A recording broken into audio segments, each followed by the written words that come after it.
എന്നാൽ കാലം കുറെ കഴിഞ്ഞു. ഉറുദു പുസ്തകങ്ങൾക്ക് പുറമെ മലയാളത്തിൽ കുറെ പുസ്തകങ്ങൾ ഇറങ്ങി. ഞങ്ങൾക്ക് വിശദീകരിക്കുകയാണെങ്കിൽ മണിക്കൂറുകളോളം വിശദീകരിക്കാൻ ഇപ്പൊ തന്നെ സമയം ബദലായി മണിക്കൂറുകളോളം അറിയാനുണ്ട്. തബ്ലീഗ് ജമാഅത്തിന്റെ ഉറുദുവിലുള്ള ചില പുസ്തകങ്ങൾ അതിന്റെ ഒറിജിനലിന്റെ കയ്യിലുണ്ട്.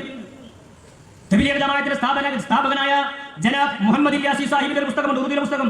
മൽഫൂസാത്ത് എന്നാണ് ആ പുസ്തകത്തിന്റെ പേര്. അതിന്റെ 93-ാമത്തെ പേജിൽ അമ്പിയാക്കന്മാരിൽ നിന്ന് ഖദൂറാത്തുകൾ സംഭവിക്കും എന്ന് എഴുതിയിട്ടുണ്ട്. മ്ലേച്ഛതകൾ എങ്ങനെയാണ് അവര് तो उनके मुबारक और मुनव्वर कुलूब पर भी उन अवाम उन्नास की ഖദൂറത്തോं का असर पड़ता है. ജനങ്ങളുമായി മിങ്കിലാകുന്നതുകൊണ്ട് സാധാരണ ജനങ്ങളിൽ നിന്നുണ്ടാകുന്ന തെറ്റുകുറ്റങ്ങൾ പ്രവാചകന്മാരിലെ ഉണ്ടാകുന്നതാണ്. അബദ്ധല്ലേ? പ്രവാചകന്മാരെ പറ്റി എന്താ നമ്മുടെ വിശ്വാസം? അന്നഹും മഅ്സൂമൂന മിൻ കുല്ലി ദംബിൻ വ ഖതിയത്തിൻ ഖബല നുബുവതി വ ബഅദഹാ.